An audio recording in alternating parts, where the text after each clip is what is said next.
So, you guys know me. I'm Doug. I am here with Eurgh. Which camera are we speaking to? The middle one? Talk to any camera you want. So you've got GoPro there. Right. Do you want me to start over? No. That's I like. No. I like all of this. So we got the used to central. all of this. We got the central cam. Yeah. We got the GoPro on you, and then we got the crappy one on me there. Hey guys. So, welcome back to Who's Art It. I'm Doug. I'm here with Eurgh, amazing DJ, founder of Don't Flop. I'm definitely not a DJ. Sorry. Keep Shall that we in as start well. over? No, keep all of it. No, in. Jesus Christ. Keep all we of just it talked in. about this. No, keep all of it in. Keep all of it in. Okay, let me settle down. Don't let it out. Don't let it out. Let me settle. I was thinking, should I let that just run? But every comment would be like, he's not a DJ. So, if you want to correct me, please comment below. Yeah. And if you like what we're doing, please click that subscribe button, which 100%. Will be somewhere there, wherever Josie puts it. Hey, good job, Josie. Thank you. Right. So, welcome. Thanks for coming on the show. No problem. How you feeling today? Really good, because I'm about to make some more music. Yeah. It's just always, I wake up in a great mood when I know I'm going to make music. That's amazing. I was actually just over at the studio with you and Steven. Steven, who you might know from one of our previous videos. But you know Steven through Don't Flop, right? Through Don't Flop. We went through a long period of not really talking to each other, not because of any beef, just life got in the way. But he was one of the, I mean, honestly, we're talking 2010. I think his first appearance was. It was only about a year after I started. I honestly couldn't even tell you how we know each other. I think going back that far, I think we're talking like MySpace. I think. Oh probably. My God. Yeah, because that was how we used to find everybody. We used to find literally everybody was through MySpace. Yeah. So I think I knew him. He probably hit me up. And yeah, he battled a couple times. We went quite a few years without really talking, because I was just, when Don't Flop kind of blew up, I was taking it to kind of like Liverpool and all these places, and then out of the blue, I had an artist over. I hadn't spoken to Crazy for a while, and I had a rapper over that I was trying to set up a little tour for. Just kind of like hit him up and was just like, yo, I think this would be kind of cool to do a show in Bristol. What are you saying? Straight away, you know what he's like. He's the most connected guy. You're like, straight away, he was like, bang, got a venue for you, got this few. That was like 2016. Yeah. And it's just kind of been then. We just been in touch since then, filming. He'll come to London, I'll film him. Obviously, I'll come down here, see his studio, blah, blah, blah. So yeah, just been that. But our first meeting was like 12 years ago. So let's rewind then. Yeah. Because you set up Don't Flop in 2008. Yep. End of 2008, yeah. While you were in school. Mm-hmm. So were you just like out in the evenings? Were you even allowed in clubs at that time? Yeah, I was 19. Okay. So I'd done my A-levels. And I had taken a year out. Did the standard thing, like I went to Australia for a bit, didn't really like it, if I'm honest. And still to this day, so people will bring up, I'll be like, I've been to Australia, I went in my gap year. It's like 12, 13, 14 years ago, and I still talk like I know what I'm on about. Like, went to a few places, I went to America, did a couple things, and just, went to university, and it was literally, I think it was about a week after starting university, like literally I think in the first week. We'd obviously had discussions, me and my friend who I ran it with, but it was the first week I was there, I met so many rappers. Like Brighton, where I went, there's just so many rappers. It's very similar to Bristol, I've always said that. Yeah. Similarities between Brighton and Bristol, I think a lot of people don't realise that. They're very similar sizes, both very arty, people are very similar mind states and whatever. So yeah, within honestly 5-6 days of being there, I'd met like 20 rappers, and I'd actually done a thing called Jump Off. That was like basically what Don't Flop was before, right? And I was a contender in this thing called Jump Off. So even just walking down the street, a couple of people stopped me. I'm like, yo, are you from Jump? Which I thought was great. Imagine I was only 19. I thought that was insane. Yeah, people, I saw your battle, blah, blah, blah, blah, blah, whatever. So obviously I started saying, actually, do you know what? Next Monday, I remember this specifically, it was a Monday. I was like, next Monday, we're going to meet up down the seafront. And I was like, yo, how about you battle him, rah, rah, rah, rah, whatever. Just went from there, and that was it. And I said, I really didn't know these people at all. And we just put a thing on a little forum, which doesn't even exist anymore. No. But a Brighton hip hop forum, come down to the seafront, 8 p.m. Monday.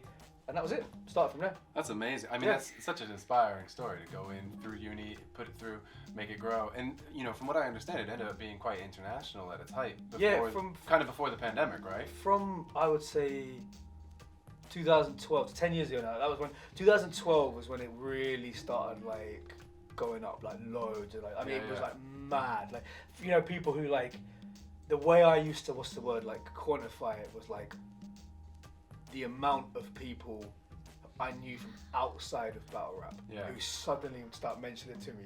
Like I'd see someone that I went to school with when I was 5, and they'd be like, "Yo, I saw that thing that you did." And are you? That's that. Can I just ask then? I'll give you. Before I forget it, I'll give you a perfect example. We had a thing on Kiss FM. We did this thing on Kiss FM. I remember this most random kid I went to school with, who's not into hip hop. He was quite a geeky kid, always nice guy to me. I always liked him. But I remember seeing him, and he was just like, "Were you on Kiss FM the other day?" And I was like, "Maybe." And that was one of the times I was like, "Damn, this is like something." You know what I mean? Penny drops, yeah. Yeah, penny drops. He's like, but anyway, carry on what you're saying. No, I was just gonna ask. You know, you were out there. You're working with all these battle rappers, and it gets quite personal, doesn't it? Mm-hmm. Have you? But I've also seen that there's a lot of camaraderie as well. Yeah. But I'm sure that there's times where there's not camaraderie when it gets personal. So can you tell me maybe 1 or 2 stories where things got a bit went too far? Or well, anyone watching anyone can watching I get this, one specific story? 100%. You can definitely go. Anyone watching this who's a Don't Flop fan will know exactly what I'm going to say. There was one battle which, if you haven't seen it, you need to watch it and then tell me after you've watched it your opinions on it. So there's one battle for anyone watching who doesn't know what I'm about to say. It's called Jefferson Price, right? Okay. One guy's called Jefferson Price, and one guy's called Caustic, right? So the UK guy versus an American guy. Jefferson Price versus Caustic. Put that in, it'll be the first result. It's on about 500,000 views or something. Now that is the most legendary example of what you're talking about. Legendary for the wrong reasons, I must add. It's not good. But very long story short, the guy Caustic was over from America. He had no bars. He was a 3-round battle as usual, right? Yeah. He was drunk in the hotel room, said to another battler, "I've only got 2 rounds. I haven't even bothered really writing a 3rd round." To which the person he was with said, "Let me tell you something about Jefferson Price. Listen to this. He's cheating on his long-term girlfriend." It's great getting to tell this story to someone that has no idea, because anyone watching this who knows Don't Flop will think this is hilarious, telling somebody for the first time, because in Don't Flop like folklore, this is the most spoken about thing ever. So this guy, and bear in mind we didn't find this out till months later, so imagine on the day, we didn't know what he's going to say on the day. It was months later it came out how this happened. But that is what happened. This guy, basically, in the hotel room, a British guy, was with the American guy, said, "I know this about him." Funnily, actually, it always links back to Bristol. One of the times was actually in Bristol, and he said, when we went to Bristol for Don't Flop, blah, blah, blah, blah, blah, he cheated with he even said the name of the girl he cheated with, he said blah, blah, blah. We're talking snaked him on a different level of snaked him, right? Damn. So we get to the event day, the next day. Again, I'm quite looking forward to the battle. I think it's going to be quite a good battle. It's a funny one. 2 rounds from each of them. Funny, just kind of saying whatever, like your breath smells like this. That's literally what they were saying. Gets to round 3, and this guy, Caustic, just goes bananas. Oh. Okay, wait. So if you want to see it, go on the Don't Flop You have YouTube to watch it. channel. If you haven't seen it, it's legendary. You need to watch it. No, I'm going to watch it. I mean, I'm going to watch it first thing when we're done with this interview. So literally, yeah. So No, you sold me. And his 3rd round is just him. He's hardly even rapping. He's basically just exposing this person. Oh my god. Yeah, I can imagine. I'm looking forward to it. It's always fun to see people.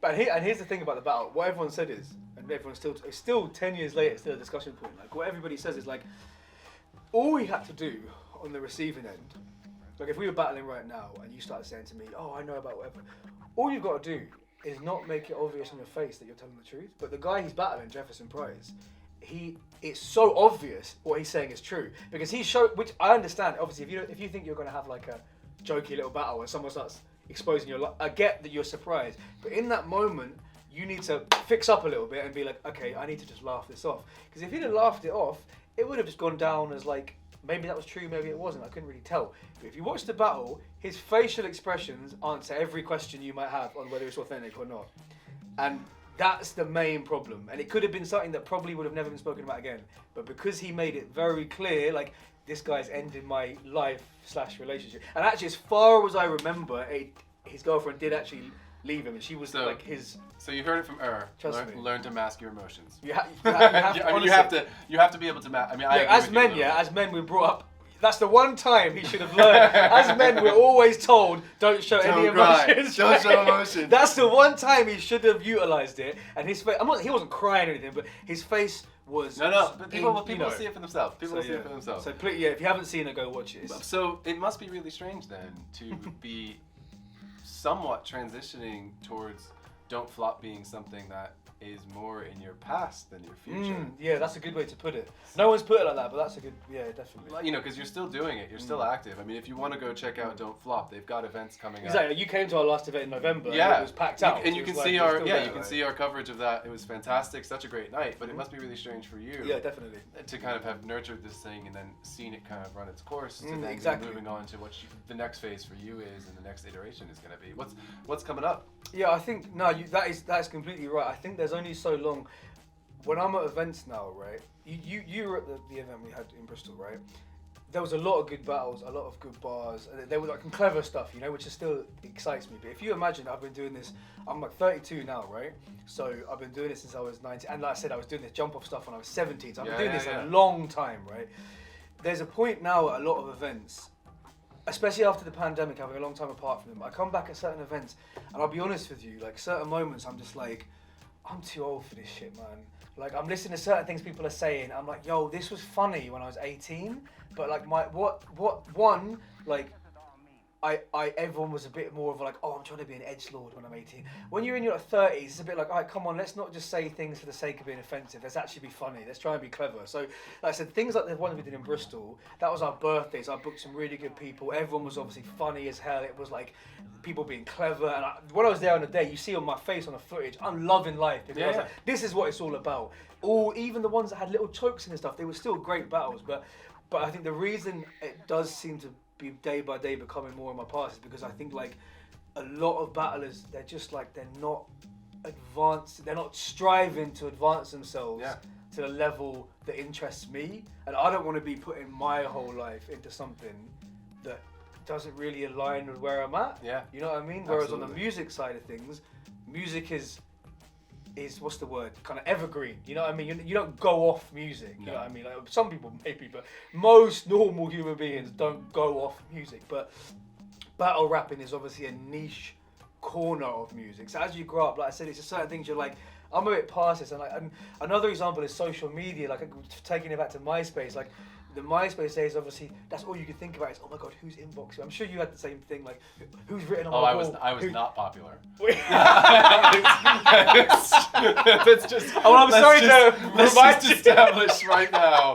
Well, I was not one of the cool kids. But I just, for more, what I mean is like when we started out, it was so exciting, like, you know, who's inboxed me, who's put me in their top 8, whatever. But what I'm saying is now, the battle rap social media now is, you kind of sign on Twitter, and I'm not exaggerating, literally every day. If I went on Twitter right now, I could find some drama right now. I promise you I'm being serious. And it's too much for me. Like, it's really, again, with the pandemic, being at home a lot, being on my phone a lot, it's really started to become unenjoyable. Because every time I sign on social media, I said, there's just someone is beefing somebody. And I've really taken a step back, and I'm a bit like, you lot want to kill each other over rhyming words and saying things. It's meant to be fun, and obviously I'm including that as well. Sometimes people will be sending me like abuse and this and that, and I'm just there like, bro, is it that deep? Like, why do we care that much about this thing? Again, like I said, when it's like, when you're younger, I know it is, you obsess over things and they become your world, but it's like, some of you lot are in like your 40s and 50s, and you're just like, your entire life is dedicated to arguing about battle rap online every day.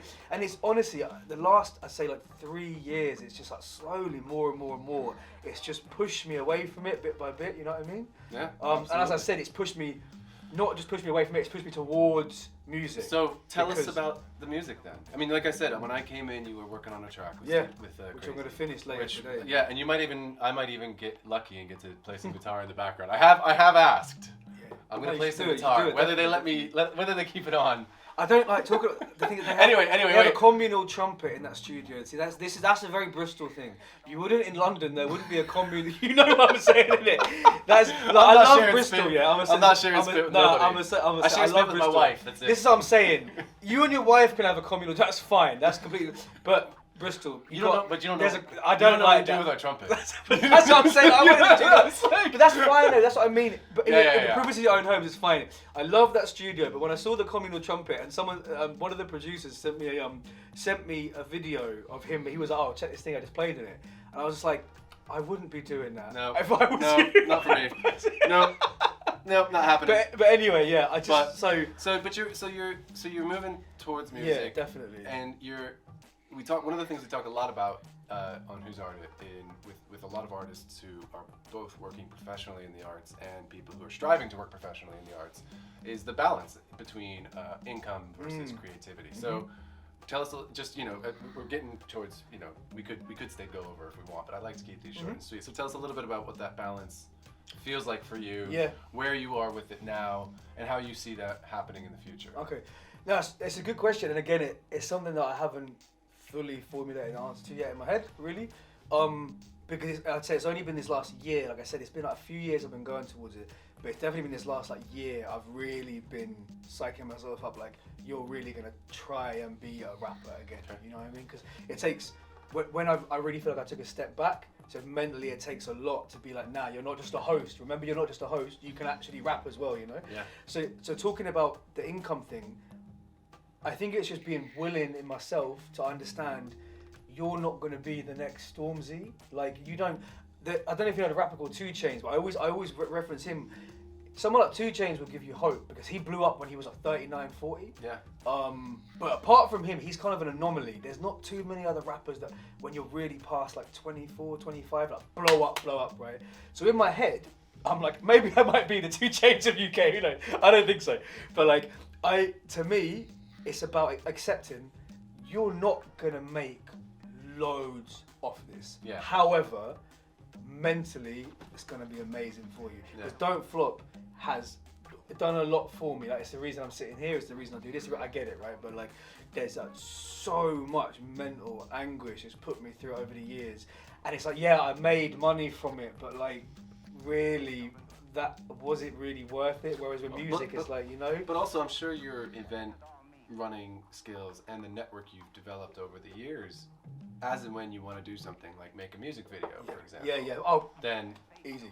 But not just easy, but I'm sure it's gonna be great too. Yeah, like for me, that's something I'm not worried about. Like, I'm not one of those people that comes from like a random place and has no connections and is like, I'm the best rapper in the world, but no one's ever gonna hear me. For me, through Don't Flop, I know 100 cameramen, 100 producers, DJs, mixing anything I want Can done. I just ask one other thing though? Yeah, besides the personnel that you know through Don't Flop, the Don't Flop brand, would you ever utilize that to help your music career? Oh, well, 100%. I've even got a list. Like, I'm like the king of making obsolete lists 24/7. So it's like, I've even got a list of like when my music is done, where I want to put it. Okay. And one of them is obviously, of course, I want to put a music video on Don't Flop because it's like, I've done that for other people. Don't Flop battlers, I put their music up. I've put random rappers, like, kind of like trying to get like a platform almost. Yeah.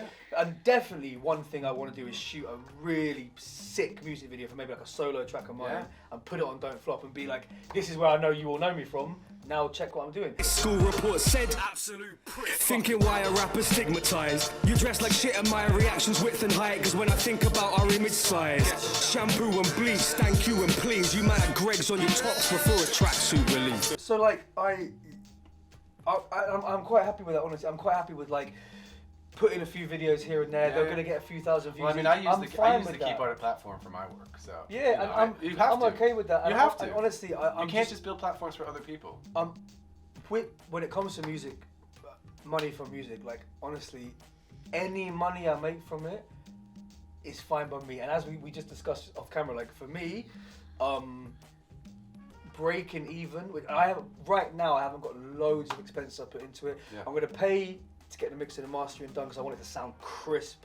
I'll probably pay for some really nice videos, whatever.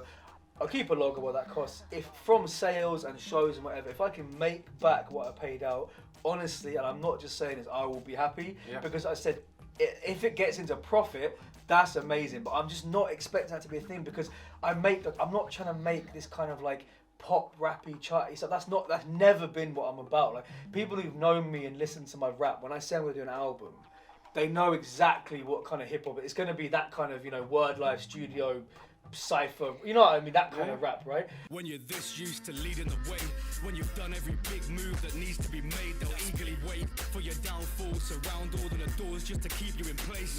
So that's not going to get in the chart. So for me, it's just like if I can make that and have, you know, if I can bump into anyone, you say, yo, I heard your album, man, banging, bro. That's it for me. Like, and walking down the street, bumping into a Don't Flop fan, bro, I heard that track you put on Don't Flop the other day, loved it. That's honestly like, I'm fine, and then I'll make money from doing something else, you know. And then, but as I said, maybe in a couple years' time, if I do concentrated music for a couple years, I could get to a point where it's doing, you know, really well. Because there is a lot of rappers in the UK who are not chart rappers who make good money off it. So 3 questions. Yeah, go for it. Favorite band? Rage Against the Machine. Okay. Probably, yeah. Nice. And if you could meet any artist, living or dead, who would you want to meet? Any artist? Are we talking artists in the grand scheme of artists? Artist, living or dead, however you define it. When I say artists, I mean like, not just painters and sculptors. I mean like anyone who's an artist. Yeah, musicians are fun. Wow. Okay, right. God, that's a tough question. Surely I'd have to just pick someone like, you know, Leonardo da Vinci or something. And like, yeah, but I was gonna say it. He's just like boring as hell. Yeah, but probably to ask him about like, so like, what's the deal with like? He might just be like, you wouldn't understand. I met plenty of smart people, and they often are just like, you but wouldn't couldn't I understand. like prod him on like the Da Vinci Code? I said me. I didn't say like I just said me. Oh, I don't know. Okay, Da Vinci. We'll leave it with Da Vinci. Yeah, I just feel like because I could, do you know what I mean? I could kind of prod him and be like, well, in the future, there's this thing that comes out that says, now can you tell me, is there any truth? He'd be more interested that you were from the future. Yeah, he'd probably be like, what are these you're wearing? This is amazing. This is the softest fabric I've ever felt to. It's like... But yeah, let's go with that. Just because I say that, just because I watched the Da Vinci Code today, and I read a lot up about it on Wikipedia. Right. Last question. And if you could see one event in history, what would you want to see? Wow, one event in history. Probably something to do with the pyramids or the Mayans or something like that, because that really interests me. Yeah. Yeah, like I guess like the building of the pyramids. Fucking sweet. To just be fucking cool. Just to tap someone. I mean, it'd be brutal, but it'd be cool. Yeah. If you can ignore the thousands of people getting crushed and dying, if you just look past that. Yeah. Just to be able to ask the geezer in charge with the clipboard, once and for all, what are you doing this like, for? what is the point? Because in 5,000 years, I gotta let you know, we're still. And again, comes back to like, wait, you're from 5,000 years? Yeah, I'd be like, ignore this. Just let me know, like what? Because I think that because it's like the fact that it's like there's been no progress, as far as I know, in my lifetime of anyone knowing anything about them. Yeah. It's like. Right. That has been really great. Do you have anything else you want to add? Follow me on social media at on Instagram, at Twitter, which is like the word Twitter with in on Twitter. Yeah, and you'll find links to that in the description. Thank you so much for staying tuned. If you like what we're doing here on Who's Art It, we try to get the best people we can to talk to them about their process and their going on. You can click that subscribe button. We really appreciate it. It means the world to us. I'm Doug. This is a solid day out. Thank you guys so much for tuning in. You're the best. Shout out customized mugs as well. It's a good look. You can buy them on the website. So there you go, mate. All right, guys. Till the next time. Keep arting.